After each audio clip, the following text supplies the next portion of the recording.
আমেরিকার চোখ কপালে উঠে গেছে। এত বছর ধরে যেসব প্রযুক্তি নিয়ে তারা গর্ব করে এসেছে, স্টেলথ বোমার, হাইপারসনিক অস্ত্র, ইনভিজিবল টেকনোলজি, সবকিছুর চেয়ে এগিয়ে গিয়েছে রাশিয়া। এমন এক বিমান তৈরি করেছে রাশিয়া যেটা রাডারেও দেখা যায় না, আর আকাশে উঠলে পৃথিবীর যে কোনো প্রান্তে নিঃশব্দে পারমাণবিক বোমা নামিয়ে দিয়ে আসতে পারে। এটার নাম পাগদা। যুক্তরাষ্ট্রের পেন্টাগন পর্যন্ত আজ চুপচাপ তাকিয়ে রয়েছে রাশিয়ার দিকে, কারণ এই অদৃশ্য ঘাতক বিমান কেবল অস্ত্র না, এটা পুরো যুদ্ধের নিয়মটাই বদলে দিয়েছে। এই বিমানের সবচেয়ে বড় চমক হলো এটা স্টেলথ বোমারু। এটা কিন্তু সাধারণ কোনো স্টেলথ বিমান না, এটাকে এমনভাবে ডিজাইন করা হয়েছে যাতে রাডার সিগন্যাল পর্যন্ত ভুল লোকেশন দেখায়। এর বাইরের ডিজাইন অনেকটা আমেরিকার B-2 বিমানের মতো।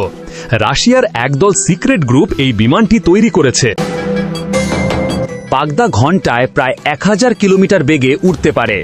যত কম শব্দে উড়বে তত কম সিগন্যাল তৈরি হবে, আর তত বেশি অদৃশ্য হয়ে থাকবে আকাশে। আর এ কারণেই এই বিমান ওড়ার সময় শব্দ হয় না বললেই চলে। একবার ফুয়েল লোড দিয়ে এই বিমান টানা 15,000 কিলোমিটার উড়তে পারে, মানে রাশিয়া থেকে উড়ে গিয়ে আমেরিকার অভ্যন্তরে ঢুকে আবার ফিরে আসার ক্ষমতা রাখে। আর এ ব্যাপারটাই আমেরিকার ঘুম নষ্ট করে দিয়েছে। এই বিমানের ওজন প্রায় 34 টন, আর সম্পূর্ণ বোমা লোড দেওয়া থাকলে এর ওজন হয় প্রায় 70 টনের মতো, মানে একেবারে প্রায় 300 কেজি বা 30 টন পর্যন্ত বোমা, মিসাইল এবং অস্ত্র বহন করতে পারে। এই বিমানে পারমাণবিক বোমার পাশাপাশি high precision guided missile, non conventional warhead, এমনকি হাইপারসনিক মিসাইলও থাকে। এমনকি এটা কিঞ্জল হাইপারসনিক মিসাইল নিয়ে ওড়ে, যেগুলো শব্দের চেয়ে 10 থেকে 20 গুণ বেশি গতি নিয়ে আঘাত হানে। এবং আজ পর্যন্ত পৃথিবীতে এমন কোনো প্রযুক্তি তৈরি হয়নি যা এগুলোকে থামাতে পারে। আর এটাই আমেরিকার পেন্টাগনের সবথেকে বেশি মাথা ব্যথার কারণ। এই বিমান শুধু বোম ফেলতে পারে না, এটি নিজেই এক বিশাল ইলেকট্রনিক ওয়ারফেয়ার সেন্টার। এর মধ্যে থাকে এমন সিস্টেম যেগুলো শত্রুপক্ষের রাডার সিগন্যাল জ্যাম করতে পারে। 10 কিলোমিটারের মধ্যে ড্রোন ওরা বন্ধ করে দিতে পারে, এমনকি স্যাটেলাইট সিগন্যাল পর্যন্ত অচল করে দিতে পারে। আর এই কারণেই এটাকে শত্রুপক্ষ দেখতে পায় না, তার আগেই সেন্সরগুলো অচল হয়ে যায়।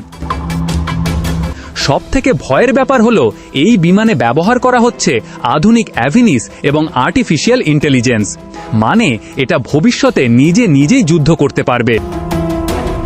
এমনকি এটাকে চালক ছাড়াও পুরোপুরি ড্রোন মোডেও চালানো যাবে, যেখানে পাইলট না থাকলেও AI সিস্টেম পুরো মিশন কমপ্লিট করতে পারবে। এমনকি শত্রুকে শনাক্ত করে নিজে থেকেই বুঝে নিতে পারবে কাকে আগে ধ্বংস করতে হবে।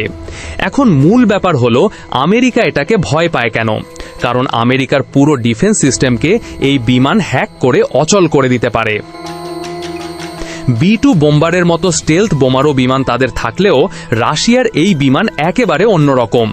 এর বোমা বহন ক্যাপাসিটি বেশি, এক্সট্রা রেঞ্জ বেশি, জ্যামিং প্রযুক্তি উন্নত এবং রাডার অনেক বেশি অ্যাডভান্স।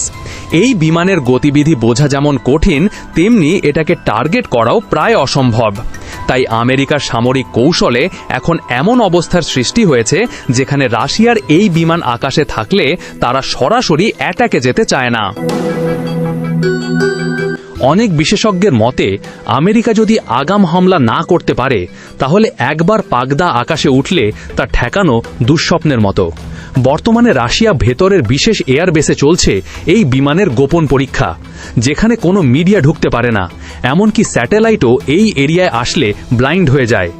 রাশিয়া এখন আমেরিকার থেকে উন্নত হতে যাচ্ছে সব দিক থেকে।